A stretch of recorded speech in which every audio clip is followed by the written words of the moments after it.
Okay, so I'm just going to introduce myself. I'm Daniel Murray. I am the founder of the Marketing Millennials. And that basically means like I spend way too much time online studying marketers, doing marketing.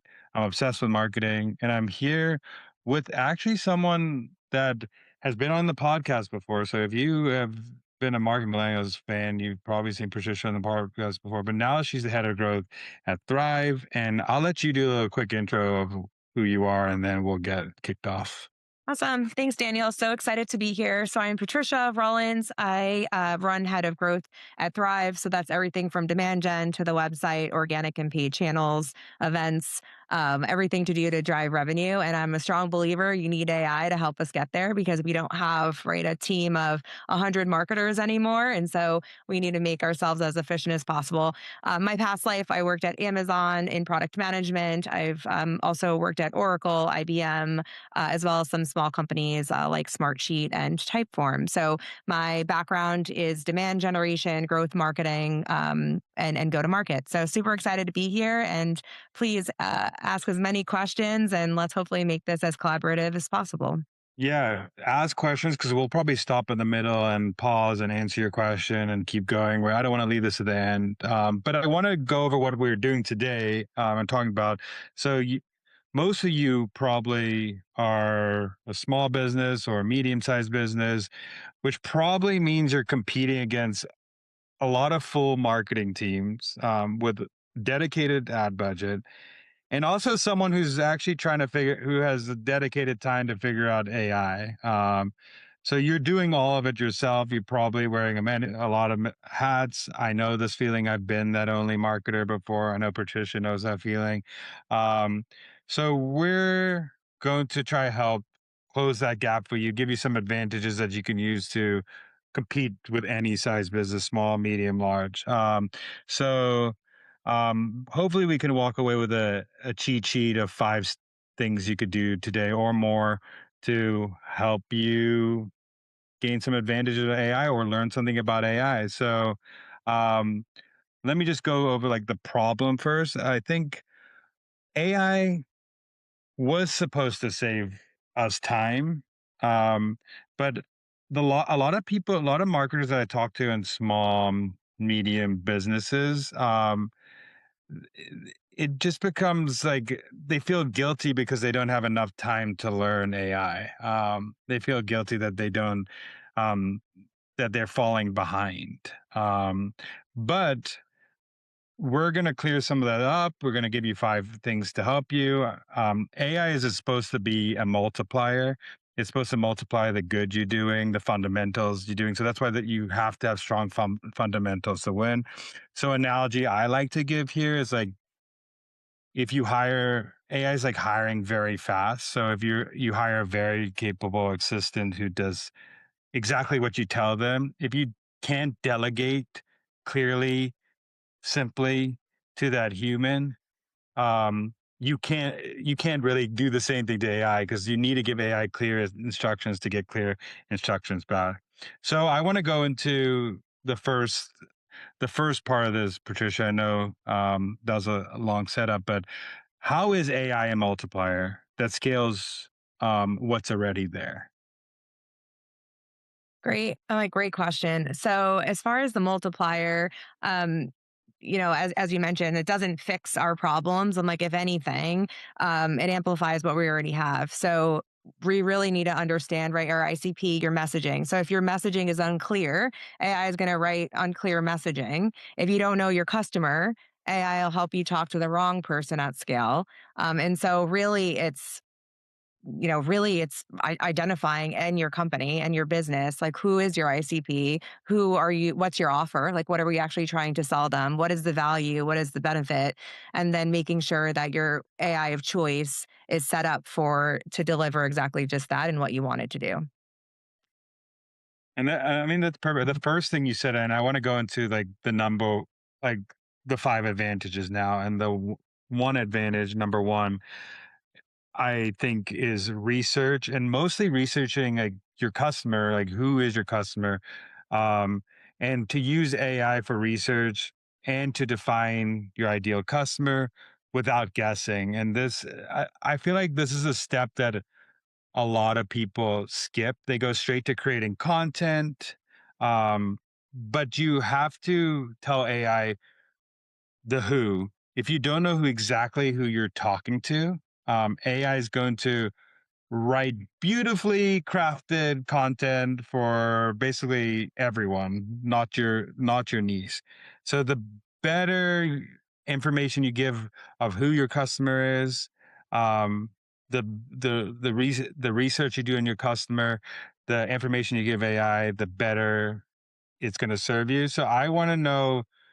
I know you have a lot of stories here, Patricia, of like people doing research and seeing who the ICP is. So what is your recommendation on how to use AI to better understand your ideal customer profile, understand your audience, do the research? Love it. All right. So as far as research goes, it's really like I mentioned earlier, it's really understanding who you're going after. So here's a prime example. I am working with a small business currently, and she just set up her own health clinic. And so she's calling it Family Medicine and Health. And so when I walk in, I'm like, okay, you have family medicine and health. Like, who's your clinic for? And she's like, it's for everybody. And she's like, oh, we also do dermatology here as well. But again, right, her sign said family medicine and health. It had nothing, it didn't say anything about dermatology, but yet she offered it. When you walk into the clinic, there's candles everywhere, and it said she's also a candle shop. So, again, when someone walks in and experiences that, it's who are we actually? Is it a candle shop? Is it a dermatology? Is it a health clinic? Like, who's it actually for? So, as we dived deep together, we actually identified that she's targeting more of those menopausal type women. So, let's say 40 and above. And she's really looking at doing, right, the GLP-1s, hormone clinic, et cetera. The candle was just an add-on that she then said, maybe we don't do candles, right? And we actually focus in on this type of business. So it's really hammering home on understanding who you're trying to target. What is the ICP's pain points, needs? What is the benefit and value and offer that you're trying to achieve? And just making sure that everything ties through from your messaging, your website, so that there is no confusion as someone goes to your website, which is the doorstep of your company, or goes into your small business. There's no confusion as to what you actually can deliver and do. Yeah, and what something I like to do is I like to pull in reviews, testimonials, sales calls. I also like to pull in Reddit conversations of on the niche and ask AI like what are the most common five like pain points of this person, um, and pull it into a prompt. And something that's really cool in Claude, for example, for this research is creating a skill. So once you like create like this is my AI customer skill of all like this is my ICP. I do this and they do this, they do that. They hate this, they don't like this, they never say this, but they like this. Um, it will Claude, for example, I saw a lot of Claude here, will remember like this is your customer. So whenever you're doing any copywriting, any messaging, they Claude knows like this is who you're talking to instead of having a basic prompt and or having to reprompt every single time. My customer is X, Y, and Z. I have to do this, I have to do this. So creating a skill, but do the research first. Is what we're trying to say before you go down the AI rabbit hole.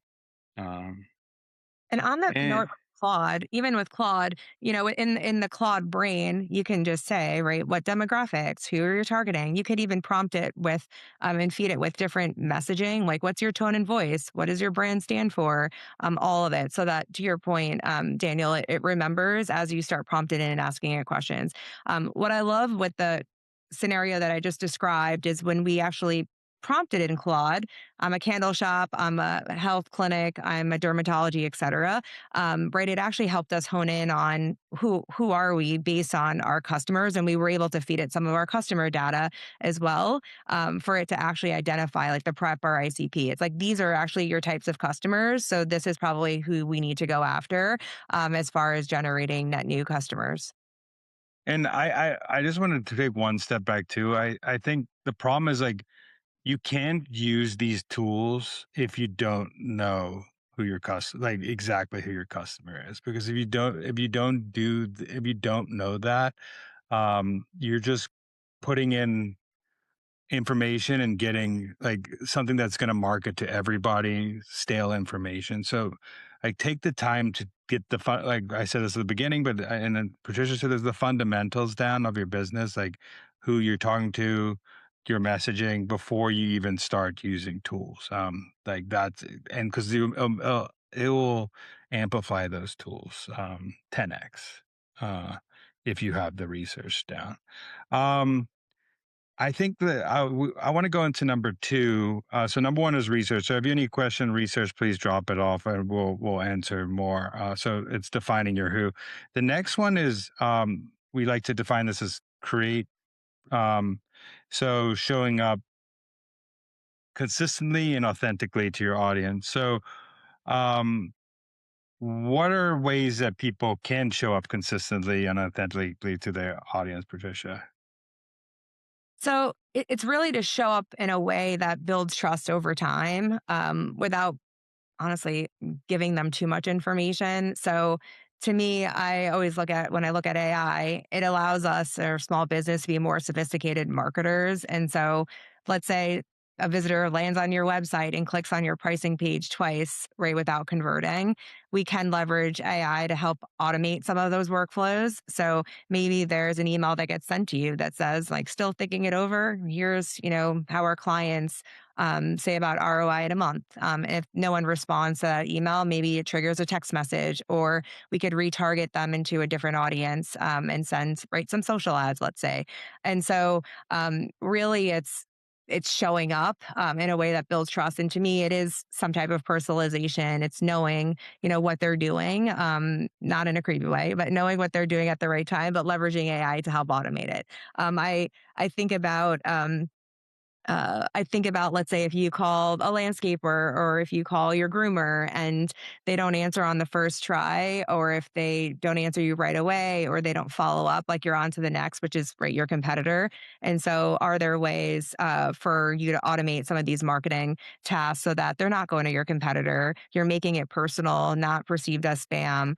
But also, small businesses have less employees. So, how do we get more efficient and automate some things that makes our process scale and actually can achieve more growth? And so, another idea would be, how do you automate some of our happy customers that may write a Google Yelp review? So, right, you can automate that within AI.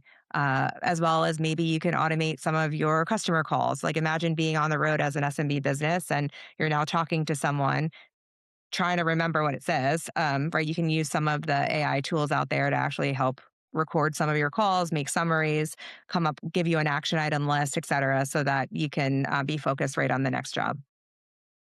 One thing I'll add on to that is I think the way to show up now more consistently and authentically than ever with AI, because it used to take a day or two to write a blog post. It used to take, and then write the next one and the next one, and now you could see produce the amount of content one person for the 10 people can produce. But before, I want to take a step back before you ask AI to output anything, writing, messaging, and this is the same as knowing your customer. You have to feed it the right input. So one thing I always say is your brand voice, like your tone, your voice, your Patricia said this, your customer language, your best performing blogs, even feed it your worst performing shows. Hey, these are my worst performing. Don't do things like this. Um, what you've written that sounds like you. Um, you have to train AI on context that sounds like your brand. Without context, AI is you'll just sound like every other brand because everybody else is you who are using AI are probably using the same tools. So if you don't add the context to the tools, you're just going to sound like every other person. But if you add the context, you'll be so surprised.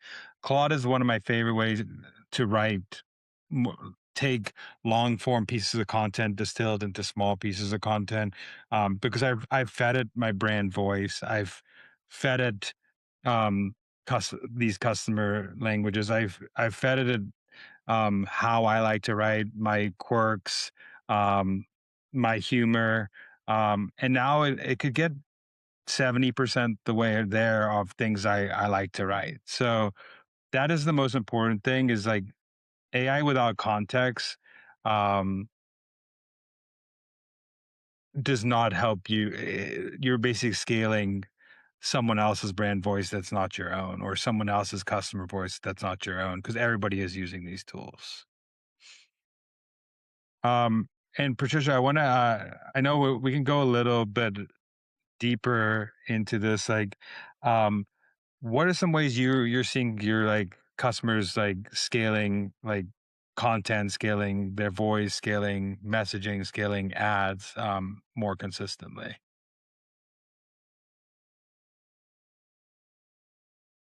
I think you're on mute. I'm sorry. What's awesome is Okay. Claude designed or just came out with a design tool to help make your ads. And like Meta has that as well, and a lot of these platform have it as well. And so you could actually prompt it, create me an ad for, I don't know, Florida based geography for landscapers or plumbers with this type of messaging, and it'll spit it out. I have to say, a couple months ago, if you asked me this, it was not perfect, but it is actually improving. And so being able to scale and have different ads with different mediums using AI to me has been amazing. In addition, having AI help write with emails. So those AI email uh, we're using a couple of them. They're like AI SDRs, like Sixth Sense has one, Artisan has one. And so being able to have AI help with email generation has been huge. Claude as well, if you feed it, write the right prompt, create me an email series for, um, following up with a customer. So that's been super helpful, as well as content. So looking at, some of the content, like how to get started, um, with AI, or give me like a couple of tips for how to get started. So any type of content generation has been extremely helpful. I think though where we're heading is the automation. So being able to, as I mentioned with the workflow, being able to send an email, have the person respond, and then having AI respond, back, and then flagging for human if it can't answer the question, I think is huge. Having AI chat on your website is another one, right, to help you get there, to get people to schedule demos. So I think the automation is probably where we'll land. But there are free tools out there. Like I look at ChatGPT, the free version, the Claude free version. I'm like, they're all really good when it comes to content and blogs and emails, especially um, for your small business. I want to go to some of the one question and then we'll go back. What is something, if someone said that you've tried to use AI for, that you wouldn't recommend to do again, at least at the current state of AI? That you like, what would you not do with AI? Great question. Like I said, I think a couple of months ago, I would have said absolutely not. I mean, we're getting there with the ads. I think we did a few ads, and like the person had three hands, so that didn't work. So trying to make it more authentic, I think it's getting there with some of the platforms on ad creation. Um, I'd say, I don't know, like maybe data. Analysis. Like I know some of the platforms can't support a lot of data intake. I know uh, Claude can now. I love that what Ben just said, researching conversational topics. Absolutely. So thanks for helping me. But that's a great one as well.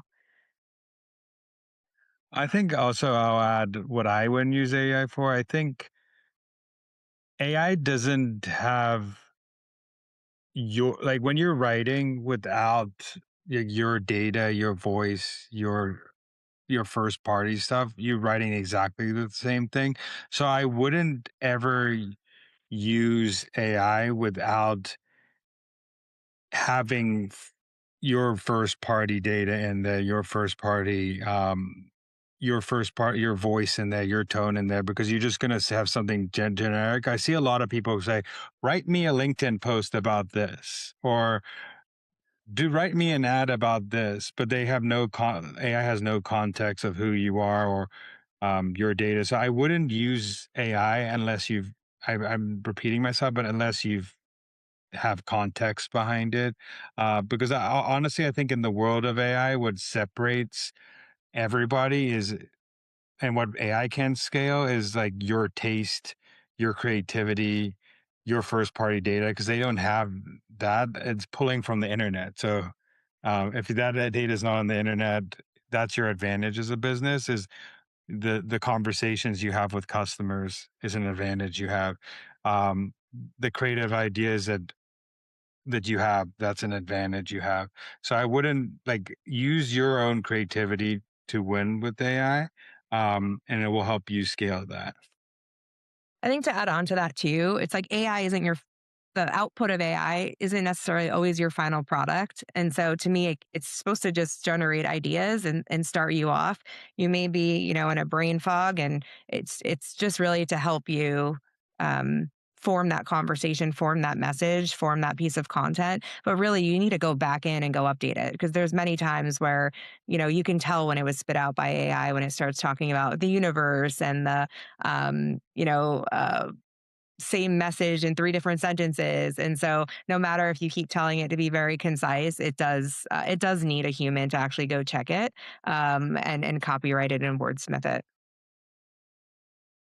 Yeah, I was listening to someone talk the other day. Is like at some point you're s- you're scaling so much, and you're doing AI is doing duplicate tasks, duplicate things, like pulling duplicate stuff into and if without someone auditing the voice or auditing the tone or auditing the your um it's not perfect yet. It's not perfect yet. So it gets you 70% of the way. There is stuff that it does that is pretty good, like automations and stuff like that. But automations have been around for a long time. It just advances those automations a little bit more. But I want to keep going to point number three we have today is on the topic of like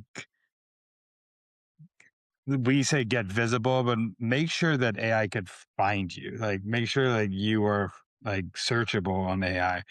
What are some ways you think small businesses or marketers could be able to be seen in these chatbots and these LLMs? Yeah, great question. A lot of the small businesses I talk to, they're like, well, Patricia, in order to be found, I need to set up everything on Google. Like my Google business review, everything needs to be on Google, Google, Google. And to me, that's correct, but that's traditional SEO. So we need to be looking at AEO, because that helps you get cited right on all the tools that you all mentioned, ChatGPT, Claude, et cetera. When someone asks a question, we want to make sure your business shows up. So to me, when I look at making sure we are focused on AEO and being found, it starts with brand equity. So what does your website look like, and what is it's actually saying? Is your offer clear? How are you represented in our, social media? Do you have a link back to your website on social? How about your reviews? Like, are there negative reviews, good reviews? How are you responding? And to me, with AI, right, it can help you update your Google listings. It can respond back to your reviews. It could also help you build your branded website. So, making sure that the copy is speaking to your offer.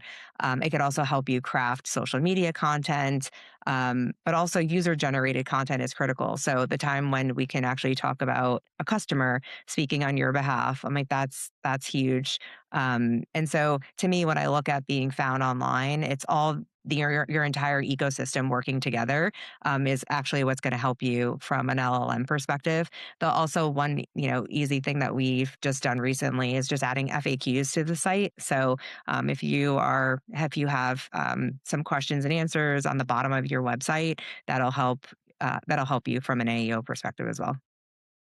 And something you could do right now, I mean, if you want to try that, I always say to people to do is like go open ChatGPT or Claude right now and type in the problem you solve and just plain language, the way your customers would describe you, but don't say your company name. Just say the problem they have and see what comes back. and see if your name is um, even in there, and see what names come up. Because sometimes a lot of it is like reverse engineering the sources that come up.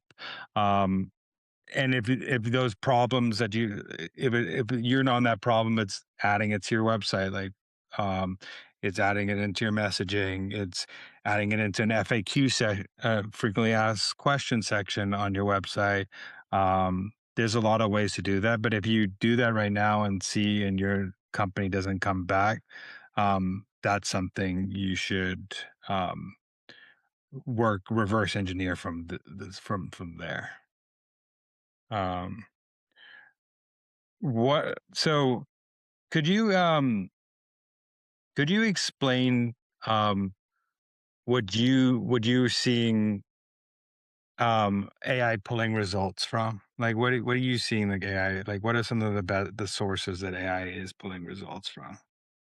It's pulling from blogs, your guides, reviews, like literally anything, anything online, your website, especially. I think those are the main ones. Also, Reddit. I'm seeing that you have to have a presence on Reddit because it's also pulling, discussions that you might be having there. Um, you know, Bing, I think, keeps coming up as well. So, your social media content. Those are the ones that I'm seeing. Yeah, I mean, I'm seeing a lot of Reddit, to be honest. I think like Reddit was it was such a good play for just like generic SEO, because people have been like for the last, like I would say, 2 years, I've been searching like best plumber in my area Reddit. Like that was like the search term. It would be like best plumber in my area Reddit.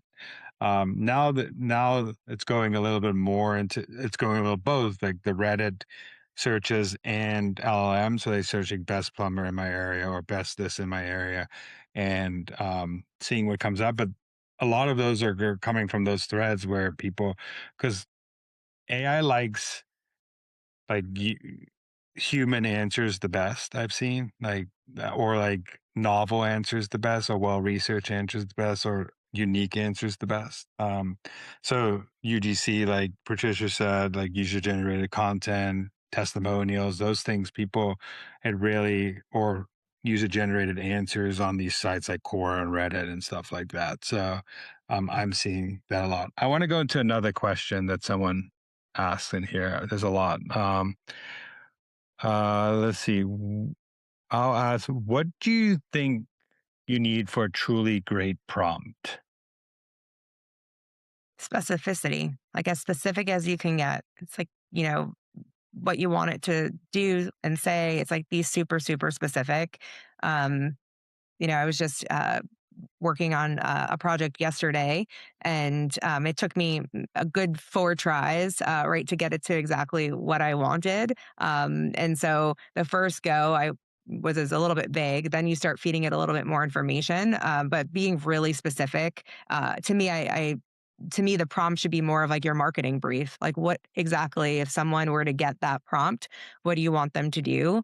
And if you just give them a couple sentences, you're going to get, garbage out, or not exactly what you're looking for. So to me, I'm like, take the prompts as a marketing brief.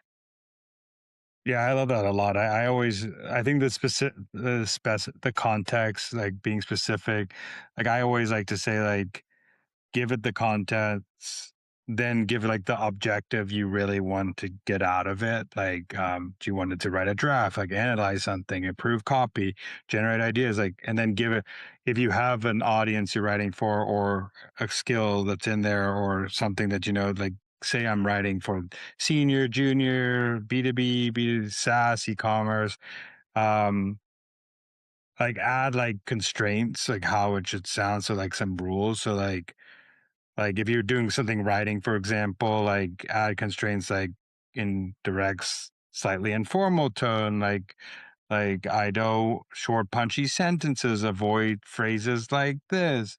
And then the last thing is like I would give it some input. So either it's those Claude skills that are inputs, or like documents or something to like search around. So you could so you could uh go a little deeper with that. Let's get another question, and then we'll go into point number three. What are the best free options out there for someone with zero to budget right now? What can I do for free that will help me and maybe earn me budget later? Well, good news is Thryv is coming out with a trial very soon in a couple of months. If you want to sign up for our beta, we have that. So we, do everything from helping small businesses get found online to following up to all of it. So I'm happy to chat with you there. But outside from that, there's also a couple of tools like that I mentioned that I use is like Claude, ChatGPT, like all of them have free tiers. There's also what else do I have there? There's like a couple that I can actually give you a list for everything as far as like video goes, what we can use for images. But there's a ton of free tools out there that you could potentially use.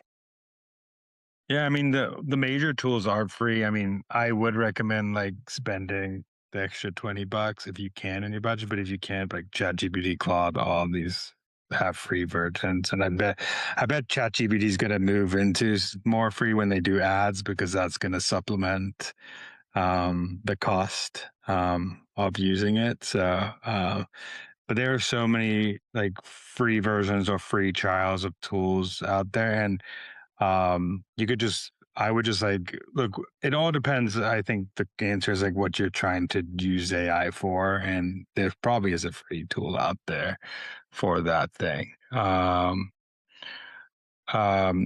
I saw a question here, and I'll answer it quickly. Like, does it actually pull from small businesses' websites without being told AI? Like, does it do that? What's your answer to that? It does, and like it pulls everywhere. Like it pulls from any content that's available on the webs on the internet. I don't know if you have a take on that, Daniel. I I think you just have to go and look if your site is crawlable, because I can't go into like login pages. It has to make sure it doesn't block robot doc text in your website. So like sometimes like you're accidentally blocking crawling on your website without knowing it. So like go make sure it's not blocked from being crawled by these. But if you haven't done that, it's probably crawlable. But I would check if it's getting blocked by AI. Um, the next number four. So we've done three so far, which is number one is research. Number two is like show up consistently and authentically with AI. It helps you scale that. It helps you scale, like it helps you get found better. And I think that's also an advantage because I want to add one thing about getting found with the current setup. Like if you're not number one on Google. Like ChatGPT pulls from pages 3, 20, 50, whatever is like most useful in the answer, it's going to pull from that. So like you don't have to be number one Google, and that's an advantage for a small business. You just have the better content out there, more well researched content. And if you add sources that Claude and ChatGPT have in your blog posts and cite those things, it will see it as a new article and that you're using their stuff, and it will help bump you up in the rankings and being shown in ChatGPT, so or Claude or all these other ones. So it is an advantage if you do this now to help get seen on these LLMs. Okay, number four, lead gen. So I want to ask you like what what are you seeing small businesses use AI for lead gen? I know you said a couple of things already around this topic of lead gen, but what are you seeing AI? Sure. I think the biggest thing right now here is you need to be the first to respond. So speed to lead is huge. Even, at Thrive, I'm like speed to lead is the biggest thing. And I think that's across all the marketers. And so to me, you know, most people think, well, I'll just call them back. Well, guess what? They're on to the next, right? And they're probably going off to the competitor, as I mentioned last. But also, most leads need at least 8 touch points. I think now it's up to 14 before they even convert. So, what I'm also learning after speaking to some small businesses is a lot of folks give up after 2 touch points. And so, this is more of a reason in which we probably should be automating it. And so, we have Rate AI. Um, to basically help us do this. Also, Thryv also does this, right? So if an inquiry comes in onto your website, or let's say a meta ad, there's no response within an hour, guess what? That lead is cold. So now if you go reach back out to them, they're likely not going to answer. You've now followed up 3 times. Maybe you send a text message. So if we actually are able to automate that flow, right, that's a home run because then it goes back to speed to lead. You'll likely get them on the phone. If we look at maybe sending an estimate to someone, so here's, your proposal, but there's no follow up. The lead assumes, right, you're not interested. So if you're able to automate that flow, that's right, another idea. Another flow I can think about is accepting the quote. So now someone says, "Yep, I accept your turf quote," but now there's no onboarding touch points. There's maybe buyer's remorse kicks in. It's like, you know what? I don't really want to spend that much money. But if you're not following up and there's no automation, you're likely going on to the next project, and we may have forgot about the person. The next one is the job gets done. Right, the job gets done. You probably send them an invoice, and that's that.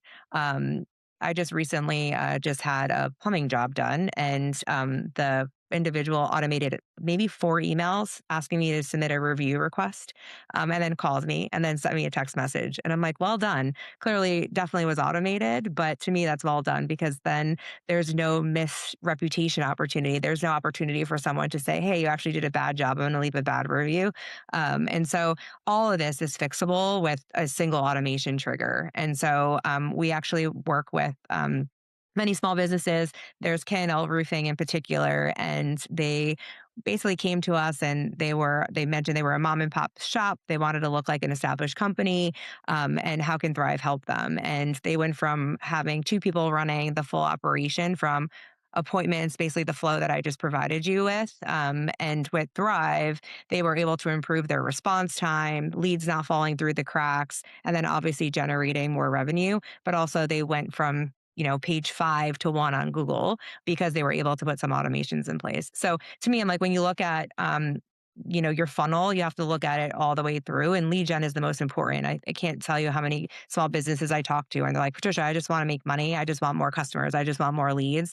But then they may tap out. They're like, I have too many customers right this month. How do I handle it all, and how do I actually scale? And I think scaling is trying to automate some of these. And you don't need to automate every single one. Like maybe you're automating just how a lead comes in and how it's followed up on. Maybe you're starting with the job gets done and you're just automating how someone follows up with your review. So I think you can crawl, and it doesn't need to be like a full automation because automation might sound daunting, but you can at least get started somewhere.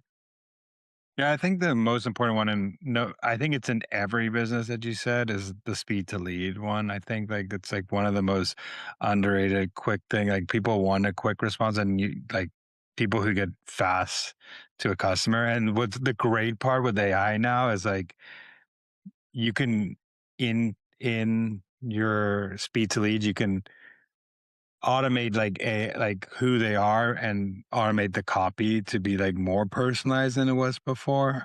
Like back it was like very generic copy, but you can like now um automate more of that, like let AI help you write some of that copy to make it more personalized. Or if you have like 4 or 5 ICPs, you can put them down different paths. That this ICP you say this ICP you say this language, this ICP you say this language. So there's so many things you could do with that. Is there any other, I know I'm going to ask a question, but is there any other things that people you see people needing to like quick win today? If I went to go do this to improve my lead gen, that you see like your customers doing that it flips on, it takes pretty quick to do, and it's a quick win.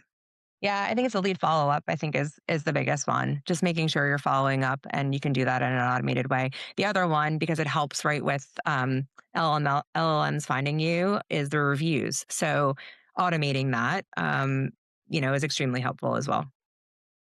Cool. Yeah, I mean, I totally agree with that. Let's go into the next, like, another question here because I'm just want to bounce. So someone who said, "What's an ICP?" That's basically your audience. It's like your ideal customer. Like, do you want to give an example of an ICP for someone? So, like, what is Thrive's ICP basically, or like, what is an ICP? Like, how do you define it? Yeah, so that's basically your ideal customer profile. So who are you trying to reach? So it could be let's do Thrive for instance. It's a small business from 5 employees to 20 employee size. Revenue, it can be, let's make this up, 450 to 750K in revenue. So it's, demographics could be, it's maybe in, Texas, California, and you can pick a couple of geos if you wish. And we target home services as the vertical. So it's just getting super specific on who, if you had multiple of this audience or customer, you then would generate more revenue for your business and you would scale it. Let's do another question here. Do you have any like Reddit trip tips on how to use it to get LMs to mention you without getting banned or seem too salesy? Yeah, that's a great question. So with Reddit, you have to be careful with this one because it's people going in and getting feedback on products, certain situations, hot takes, etc. With it, if you want to have your company on Reddit, I would do a community Reddit, but you have to build karma, and in order to build karma, that's posting relevant content, posting within communities, answering people's questions, but again, you have to do it in an authentic way, not push your product. It's more of pushing a point of view of what you're trying to achieve. And so it takes a minute because you have to build karma. You need to go in and actually respond to comments. Maybe build some type of community within, but it's not an easy one. It takes a little bit of time. And I also say, like, I mean, I would say like every niche is in Reddit. Like, there's like an subreddit that's like first time buyer. There's subreddit that's like personal finance. This is subreddit like moving to the city. There's subreddit for every like I always recommend with any channel you go on, and this is like any social, any like just like listen and observe for a couple weeks first before and see how people use it, see how people answer that question and answer questions in there. Um, listen, see the process, see what people are saying. And then I would also say, like, don't show up as a company account, like, show up as a personal person. Like, that's a big one. Like, don't show up as like someone, like, show up like a human being in that subreddit. And then, um, like, I think Patricia really said this, but like, you should really like show like answer questions or like build up that karma with actually useful things that are helpful. Like if someone asks a question, add your take on it, add like something useful, add a useful comment, add something. Don't like just say, go look at this blog post over here or find us over here. Like don't come off salesy. Just ask, keep ask questions, answer questions. And it's really the I would say the most slow burning platform out there. Like it takes a lot of time to like build up your thing. But with any platform, it's just like being on it a lot is how you win. So that's what I recommend. Uh I will go into the last one and then we'll answer questions for the rest of the time. So lead gen was what we just talked about. And then the last one is spending smarter. So spending with the right math. So um, w- how? Let's break this down. How do you recommend small business spend smarter with AI? Like, how does AI help you spend smarter? Love it. I think this is a perfect prompt for Claude. So feeding AI your, let's say, campaign data and ask it to surface your top 20% of your spend. You could actually ask it to identify your worst performing ad sets by cost. You could also have it help you spot patterns. So what's time of day, audience segment, creative type, in which you're spending your money on. So here's an example of one that I've done recently. I'm like, here's my ad data. So I fed it all my data from all my advertising platforms. And I said, which campaigns have the lowest cost per lead, but have the highest conversion? What do they have in common? And so when I did that and then was able to start weeding out assumptions that I might have had across my channels, but it also allowed me to spend in the right spots. So if things actually didn't have the highest conversion, likely I'm going to shut that off. But also, maybe pivot that funds in a different way. And so, to me, I'm like, when I look at funneling some of the data into AI, it just helps you. Like, I like to do it, frankly, before I even spend the dollars to say, here's how much money I have. Here's what I'm looking to do. What do you recommend as far as my channel mix go? And it does spit it out. And it just basically validates your hypotheses. And then you also need to make sure when you look at the goals, like my goal, for instance, is cost per lead, but I also want to look at rate return on ad spend. So know if that's helpful, but that's how I would look at it. Yeah, I think a lot of problems when it comes to spend is like we spending blindly and not spending like when you have a small budget, it's all about the optimizations you make to make a campaign better. And you can ask AI to like analyze like your hook, your offer. Um, does it, and if you know what we said in the research, you could say, does this appeal to this audience? Like, um, where on this landing page am I falling short on the pain points with my offer? Where am I unclear?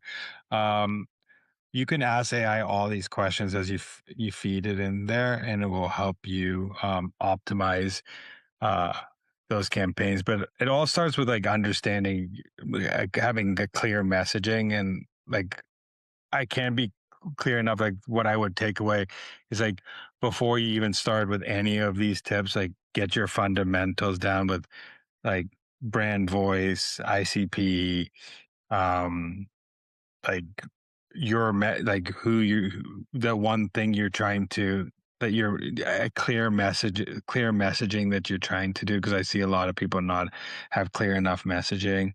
um and then once you have that, it becomes like a multiplier because it's feeding off of your information and context, not just random things. But now we're going to go into questions because we've been talking a lot, and I want to answer your question. So again, you can go in the Q&A tab on the bottom, ask questions, and we're going to fire off as many answers as you can until we wrap up.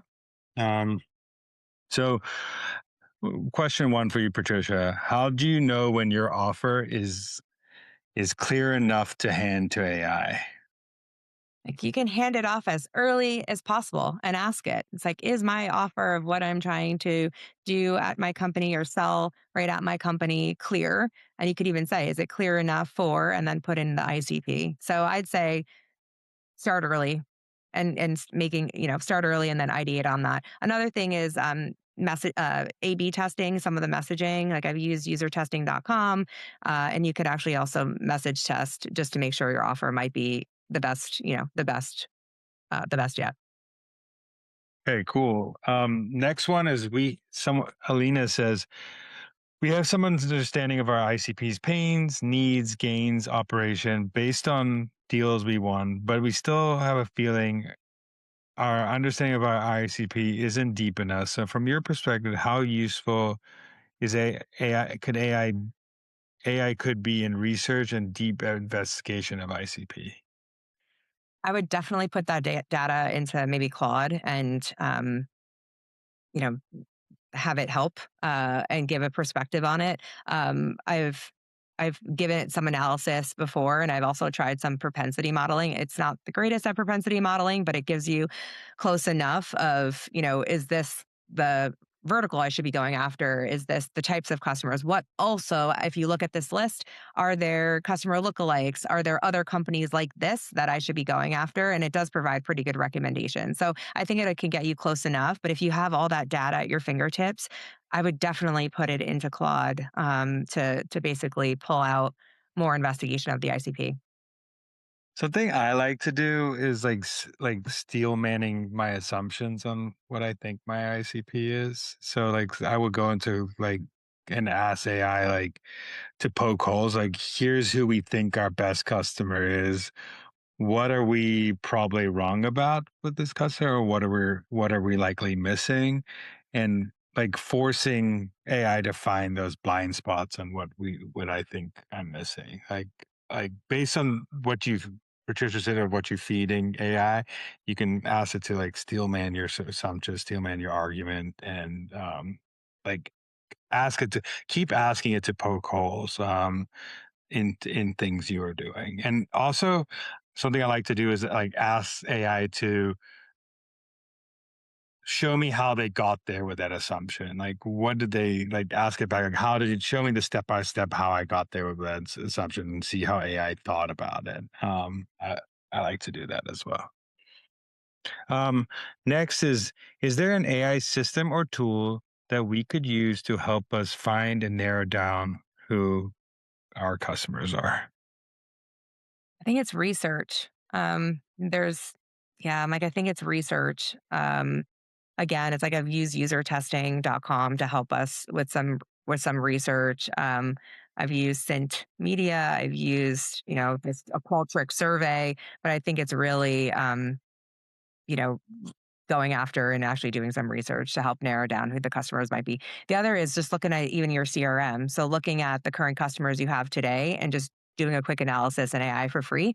It's also talking to maybe some of the customers you have, just to make sure, right, they see you as you see your company as another idea.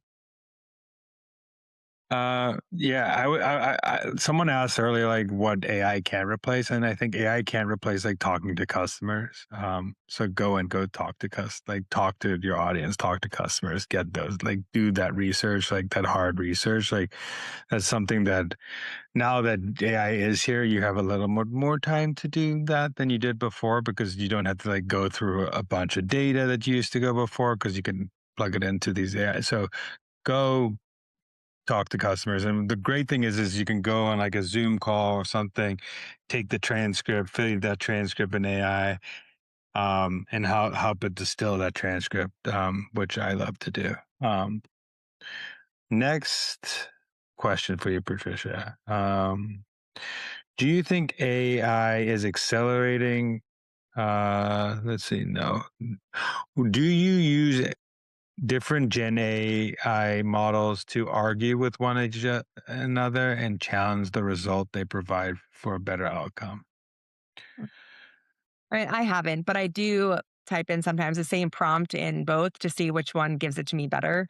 Um, I will just tested ChatGPT yesterday on a prompt and I gave it to Claude the same prompt. And I'm like, oh, Claude actually gave me some slides and gave me a little brochure. So we're going to go with that one. So I think, but I haven't, challenged or debated. I don't know if you have, Daniel. Um, I haven't really done them to debate each other, but I do recommend like always using every tool. Because I think they keep getting better each day and they become different and better in each. So I do recommend like using, like for example, I use Claude to help with some writing stuff, and then I use ChatGPT for more research and maybe um headline type, like help me like say my headlines are good, and I use Perplexity to do more deeper research on things, and I use um Gemini to do more Google related stuff because it's connected. Because like some of these tools like Gemini, if you have a good Google stack like Gmail, you're using a Gmail stack, it's good with that. Copilot's good if you're using a Microsoft stack. So like use all these things, and if it really integrates with your current stack or your tools, like it's probably going to be help you more, and they're developing it for that stack. I want to ask you like what are some things that because I know we've talked a little bit about Thrive on this, but what are some things that like could you give like the small elevator pitch of like how like Thrive helps small businesses? Yeah. So I'm like, the great news is all the 5 steps that we just chatted about, and like Thrive does all that in our Thrive platform. So we help really small businesses get more revenue and get more leads and get more customers. We help small businesses market to those customers with our social ads. We also help with AEO, SEO, and we have a lot of really cool AI automations that are getting launched and have been launched, which is exciting. And then I mentioned we have a free trial coming out, and we actually you can actually go dabble in the free trial on our website. So super exciting things that are happening, and I think what makes me happy is being able to work with small businesses and get them, getting them to generate more revenue and dollars. And frankly, I love talking about marketing. So all of this excites me. I know we didn't get to every question, but I know Patricia left her email in here. You also could email me at Daniel at workweek.com. I'll answer questions to you, or you can hit us up on LinkedIn. We'll always answer questions on AI stuff. Um, if you want us to do another like deeper dive on this, let us know. We could go even deeper on some of these topics, but we want to just give a general overview on how to do these 5 things. And Thrive is a great platform to do the 5 things we just said. So that's why we went through it. But there's so many tools out there that like the LLM tools that can like that help you get started on AI. And but how we all doing different things, and I've learned a lot of these things in the chat. So if you have some cool things you're doing, please send them my way because I want to try them as well. Um, but thank you so much, everybody, for joining, and thank you, Patricia. It's been great chatting with you. Thank you, and we'll share some size and a checklist as well. So thanks so much for joining. Thank you, everybody. Thanks for coming.